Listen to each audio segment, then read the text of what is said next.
मैं doctor Shekhar Kumar, assistant professor political science, Nandlal Singh महाविद्यालय, जैतपुर, दाऊदपुर, सारण।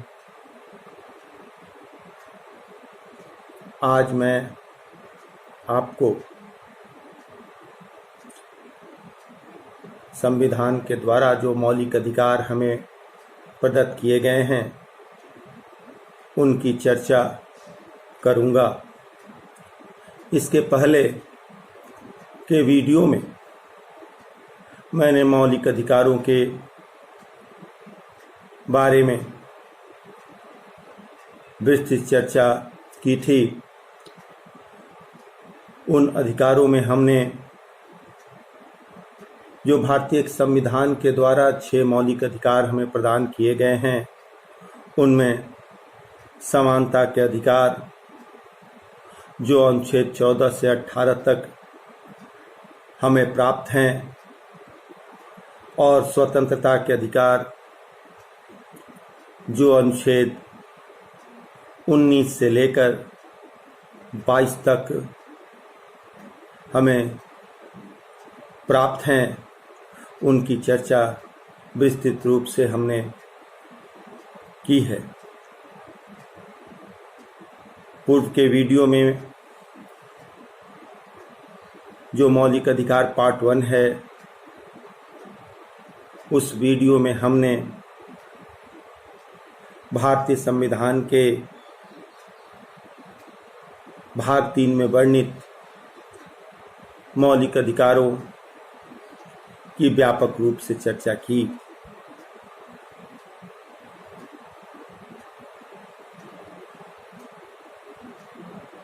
संक्षेप के रूप में मैं उसको याद दिलाने के क्रम में आपको यह कहना चाहूँगा कि मौलिक अधिकार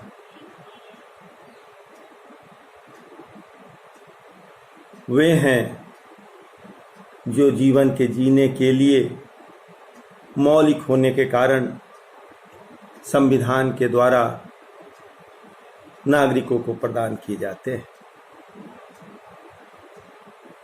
ये मौलिक अधिकार मानव के व्यक्तित्व के पूर्ण विकास के लिए आवश्यक होते हैं, जिसके बिना मनुष्य का पूर्ण विकास संभव नहीं हो सकता। इन मौलिक अधिकारों में हमने समानता का अधिकार की चर्चा की। समानता के अधिकार में हमने अनुच्छेद 14 से लेकर 18 तक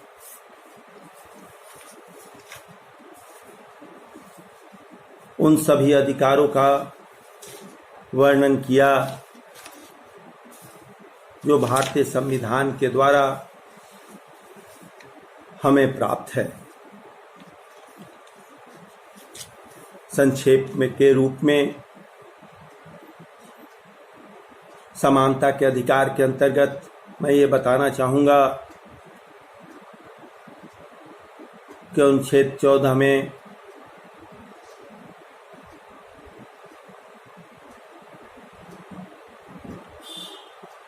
जाति, धर्म, लिंग के आधार पर भेदभाव करना संविधान के द्वारा वर्जित है। संविधान 15 के द्वारा, अनुच्छेद 15 के द्वारा अवसर की समानता प्रदान की गई है। अनुच्छेद 16 के द्वारा अस्पृश्यता का अंत किया गया है। समानता के अधिकार के अंतर्गत अनुच्छेद 14 में विधि के समक्ष समानता की बात कही गई है। इसमें भारत राज्य के अंतर्गत सभी व्यक्ति कानून के समक्ष बराबर हैं। कानून जो है वह सभी की समान रूप से रक्षा करता है। अनुच्छेद 15 के द्वारा सामाजिक समानता हमें प्रदान की गई है, जो जाति, लिंग, धर्म, मूल वंश के आधार पर नागरिकों के साथ भेदभाव करना इस अनुच्छेद के द्वारा वर्जित किया गया है।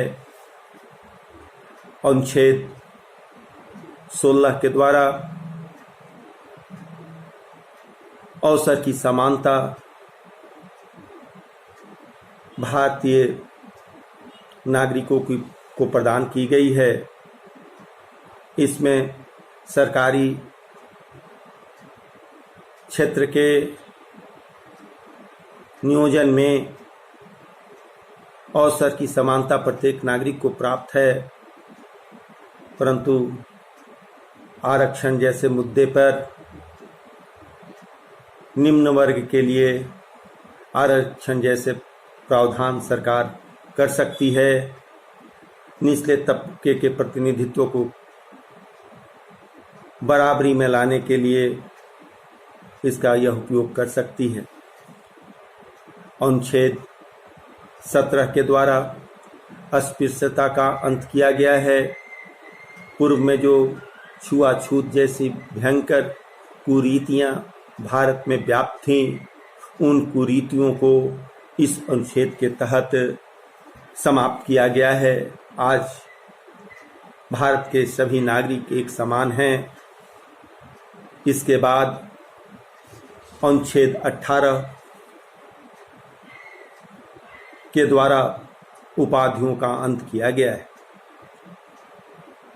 शिक्षा एवं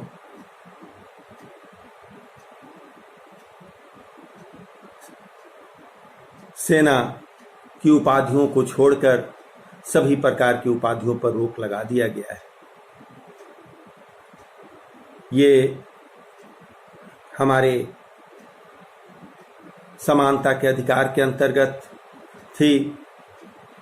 स्वतंत्रता के अधिकार के अंतर्गत जो अनुच्छेद 19 से 22 तक था, उसके अंतर्गत पिछले वीडियो में हमने जाना। जो 19 के अंतर्गत विचार एवं अभिव्यक्ति की स्वतंत्रता प्रदान की गई है हमारे भारतीय संविधान के द्वारा। अनुच्छेद 20 के तहत 19(1) के तहत शांतिपूर्ण सभा करने, अस्त्र शस्त्र के विरुद्ध कहीं भी सभा करने की स्वतंत्रता भारतीय नागरिक को प्रदान की गई है। एक गौ के अनुसार संघ बनाने की स्वतंत्रता भी हमें 19(1) ग के अंतर्गत मिली हुई है। 19(1) घ के अंतर्गत आवागमन की स्वतंत्रता है, जिसके द्वारा हम भारत क्षेत्र के किसी भी जगह पर निर्बाध रूप से आ जा सकते हैं, घूम फिर सकते हैं। 19(1) अंग के तहत हम भारत राज्य की सीमा क्षेत्र में कहीं भी बसने, निवास करने के लिए स्वतंत्र हैं। इसके बाद संपत्ति प्राप्त करने, रखने, खर्च करने की स्वतंत्रता भी हमें प्राप्त है। हम भारतीय संविधान के मौलिक अधिकारों के अंतर्गत अनुच्छेद 19 के अंतर्गत वाक्य की स्वतंत्रता हमें प्रदान है। अनुच्छेद 20 के तहत अपराधों के समक्ष निर्दोष सिद्ध की स्वतंत्रता का अधिकार हमें मिला हुआ है। कि जब तक किसी भी व्यक्ति का दोष सिद्ध नहीं हो जाए तब तक उसे दंडित नहीं किया जा सकता।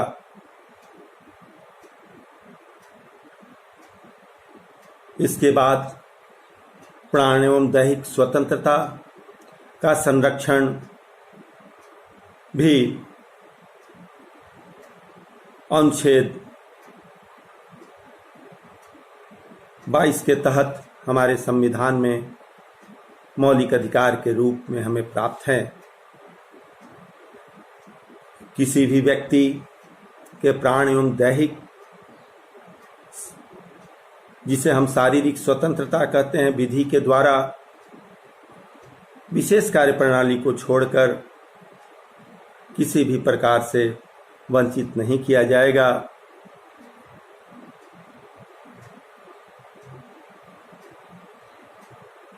स्वतंत्रता के अधिकार के अंतर्गत बंदीकरण एवं उसके निरोध, उसके अवरोध की स्वतंत्रता है, जो हमें अनुच्छेद 22 के द्वारा मौलिक अधिकार में प्राप्त है।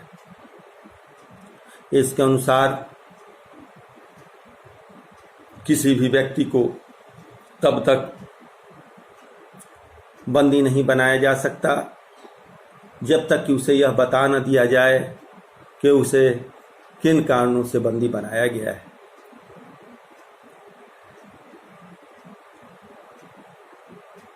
यह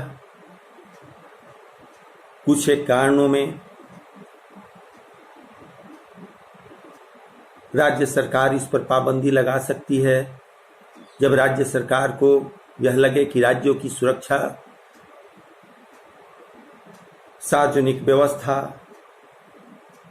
राष्ट्र पर संकट, विदेशी शत्रु के साथ मित्रता आदि जैसे आरोप यदि उसे लगे तो निवारक निरोध कानून के अंतर्गत नागरिकों के ये अधिकार छीन लिए जाते हैं और उन्हें बंदी बनाया जा सकता है। अब हम आज मौलिक अधिकारों के अंतर्गत शोषण के विरुद्ध अधिकार, जो भारतीय संविधान के अनुच्छेद 23 एवं 24 में हमें प्राप्त हैं, उस पर चर्चा करूंगा। इसके आगे अन्य मौलिक अधिकारों की भी चर्चा हम विस्तार पूर्वक करेंगे। अब हम मौलिक अधिकारों में शोषण के विरुद्ध मौलिक अधिकारों की चर्चा करेंगे, जिसका भारतीय संविधान के अनुच्छेद 23 से 24 तक में वर्णन है।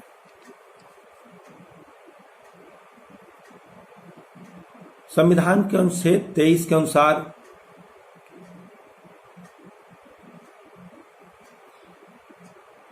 भारत में व्यक्तियों के क्रय विक्रय तथा जबरदस्ती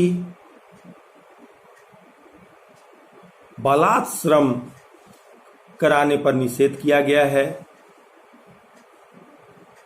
इस अनुच्छेद के लागू होने से ही दास प्रथा का अंत हो गया। स्वतंत्रता प्राप्ति के पूर्व हम जानते हैं कि दास प्रथा का प्रचलन हमारे यहाँ बड़ी जोरों से था, पर अनुच्छेद 23 के द्वारा इसका उन्मूलन हो गया। अब कोई भी व्यक्ति किसी के साथ जबरदस्ती बेगार श्रम नहीं ले सकता।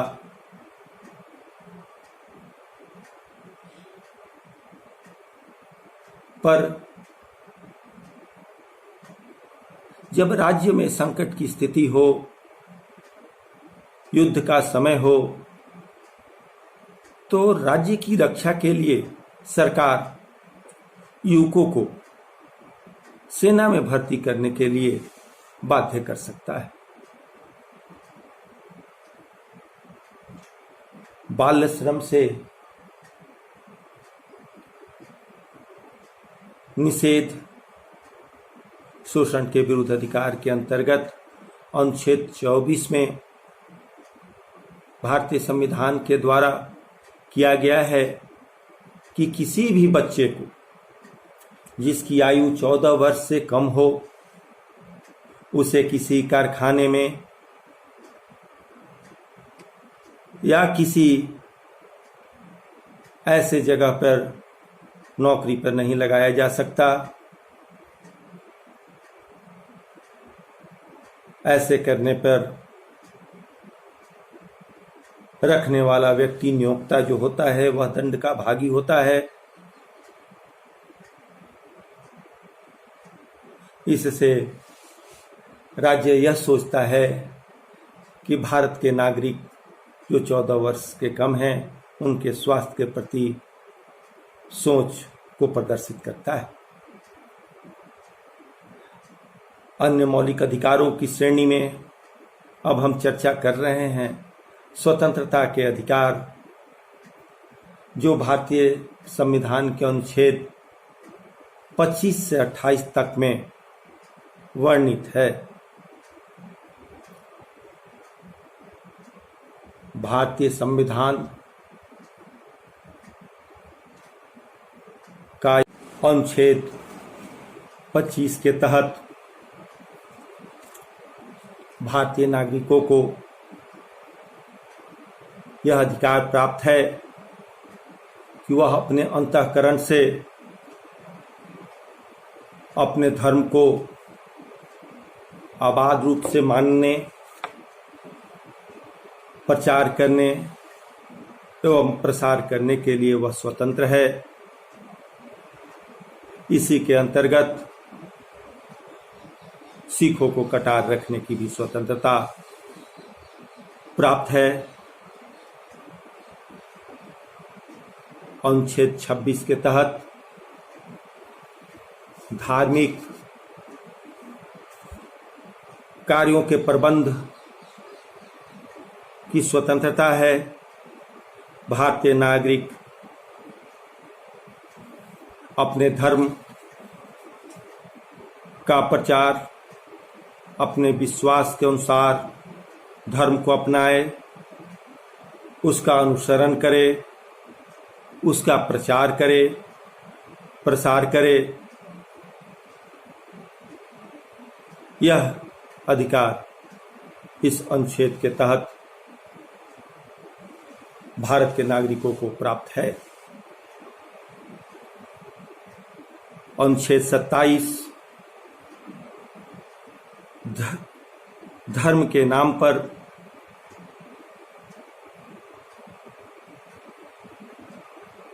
करों से छूट का है।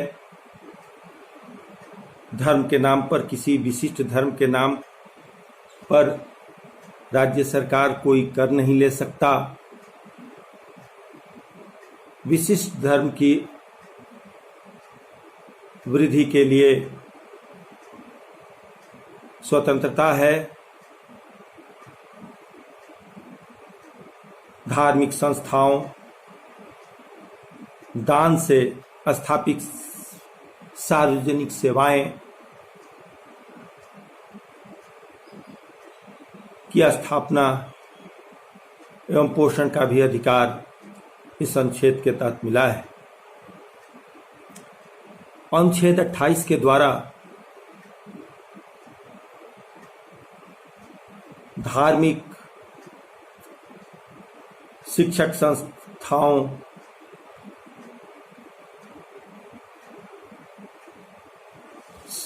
की भी व्यवस्था की गई है।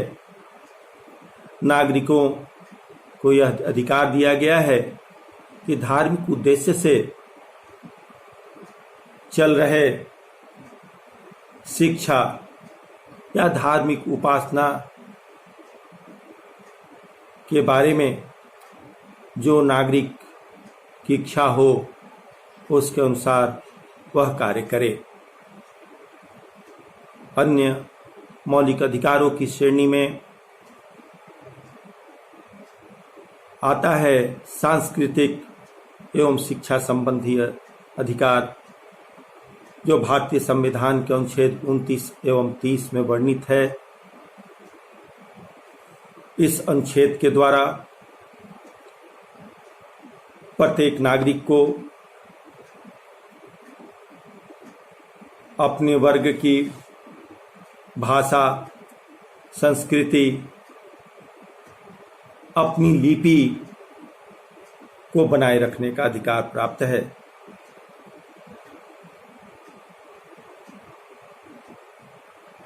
राज्य के द्वारा चलाई जा रही शिक्षा संस्थाओं से, राज्य की सहायता पाने वाली शिक्षण संस्थाओं से किसी भी नागरिक को धर्म, जाति, भाषा या इस आधार पर नागरिकों को वंचित नहीं किया जा सकता। अनुच्छेद 30 में यह व्यवस्था की गई है कि अल्पसंख्यक वर्ग, समाज के निचले वर्ग, चाहे वह जिस धर्म को मानने वाले हों, जिस भाषा के बोलने वाले हों,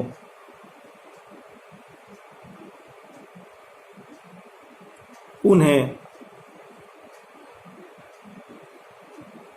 अपने स्कूल कॉलेज खोलने की स्वतंत्रता प्रदान की गई है।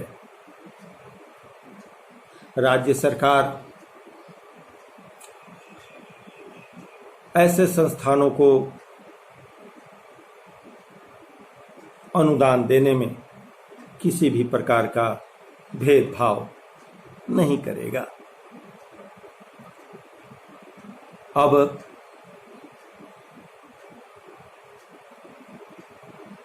हम भारतीय संविधान के सबसे महत्वपूर्ण उन मौलिक अधिकारों की चर्चा करेंगे जो हमें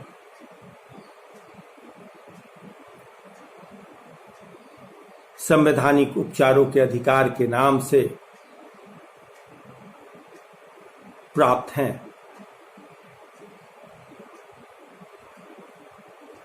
संवैधानिक उपचारों के अधिकार, ये ऐसे अधिकार हम नागरिकों को संविधान के द्वारा प्राप्त हैं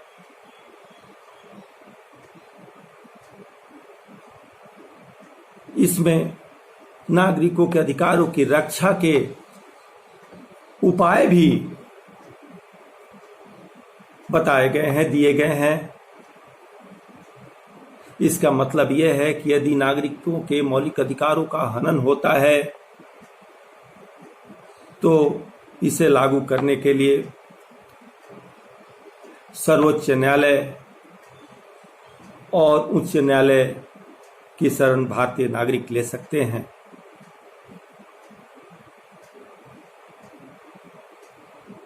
ऐसे न्यायालयों को ये अधिकार प्राप्त है कि जिस कानून से या व्यवस्थापिका के जिस आदेश से मौलिक अधिकारों का हनन हो रहा हो उसको वह अवैध घोषित कर दे।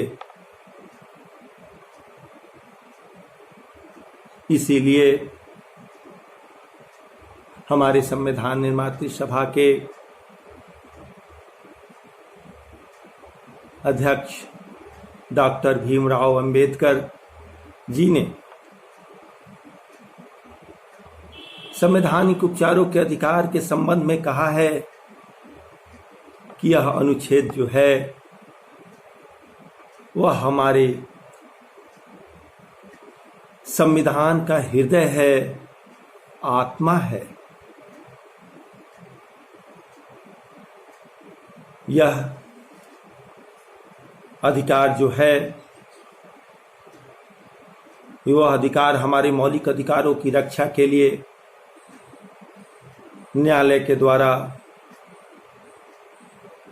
निम्न उपबंध किए जाते हैं। इसमें 5 इन उपबंधों को हम रीट या लेख के नाम से जानते हैं। इन उपबंधों को हम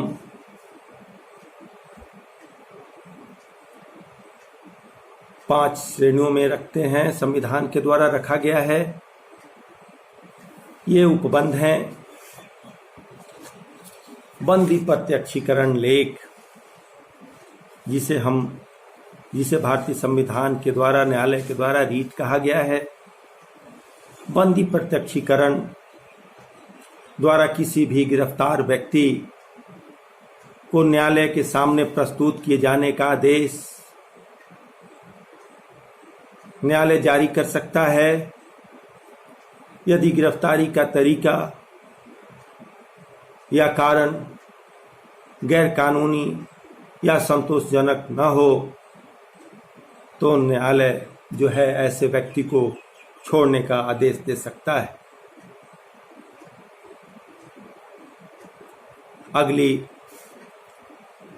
व्यक्तिगत स्वतंत्रता की रक्षा इस रीट के माध्यम से, इस लेख के माध्यम से न्यायालय करता है। दूसरे रीट के रूप में परमादेश, यह आदेश उन परिस्थितियों में जारी किया जाता है जब न्यायालय को लगता है कि कोई सार्वजनिक पदाधिकारी अपने कानूनी और संवैधानिक कर्तव्यों का पालन ठीक ढंग से नहीं कर रहा है और उसके इस पालन नहीं करने से हमारे नागरिकों के मौलिक अधिकार प्रभावित हो रहे हैं। वैसी स्थिति में न्यायालय परमादेश जारी कर सकता है। तीसरी कड़ी के रूप में संवैधानिक उपचारों के अधिकार के अंतर्गत प्रतिषेध लेख के द्वारा सर्वोच्च न्यायालय या अन्य उच्च न्यायालय अपने अधीनस्थ न्यायालय को यह आदेश जारी करते हैं कि अमुक मामले में, फलाने मामले में कार्रवाई जो उनके यहाँ चल रही है उसे स्थगित कर दें, क्योंकि वो मामला जो है वह उनके अधिकार क्षेत्र का नहीं है या अधिकार क्षेत्र से बाहर है। इस प्रकार यह लेख के द्वारा सर्वोच्च न्यायालय और उच्च न्यायालय अपने अधीनस्थ न्यायालय को अपने अधिकार क्षेत्र से बाहर जाने से रोकते।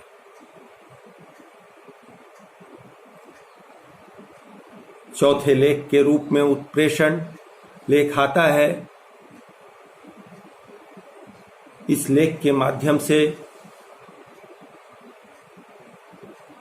जब कोई निचली अदालत या सरकारी अधिकारी बिना अधिकार के कोई कार्य करता है, तो न्यायालय उसके सामने विचाराधीन मामले को लेकर उसे यह आदेश दे सकता है कि वह इस मामले को ऊपर के अधिकारियों के पास हस्तांतरित कर दे।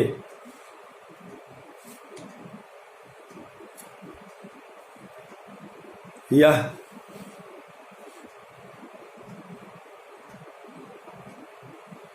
उत्प्रेषण पीड़ित के तहत होता है। अधिकार परीक्षा लेख, अधिकार परीक्षा लेख संवैधानिक उपचारों के अधिकार के तहत जब न्यायालय को यह लगने लगे कि कोई ऐसा व्यक्ति ऐसे पद पर नियुक्त हो गया है जो कानूनी रूप से उस पद का दावेदार है ही नहीं, कानूनी रूप से वह उसका हकदार नहीं है, तब न्यायालय अधिकार परीक्षा आदेश के तहत यह आदेश जारी कर उस व्यक्ति को उस पद पर कार्य करने से रोकता है। ये हमारे जो मौलिक अधिकार भारतीय संविधान के द्वारा हमें प्रदान किए गए हैं, वह निश्चित रूप से संविधान की आत्मा के रूप में आज हमारे सामने वर्णित हैं। हमारे व्यक्तित्व के विकास के लिए आज इन मौलिक आवश्यकताओं की आवश्यकता सही जान प्रतीत होती है। आज हम भारतीय संविधान में वर्णित इन मौलिक अधिकारों की चर्चा व्यापक रूप से आपके समक्ष प्रस्तुत किए हैं। उम्मीद है कि आप सभी इसका लाभ उठाएंगे।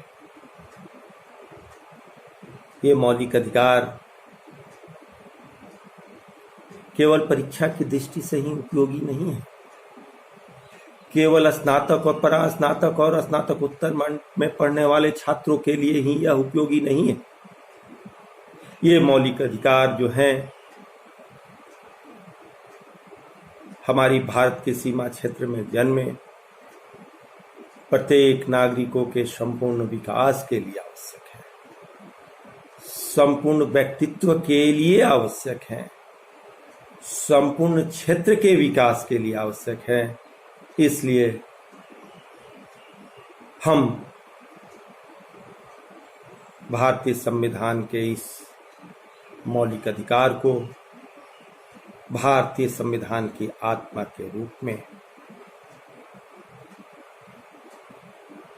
संकल्पित, परिलक्षित और प्रदर्शित करते हैं। धन्यवाद।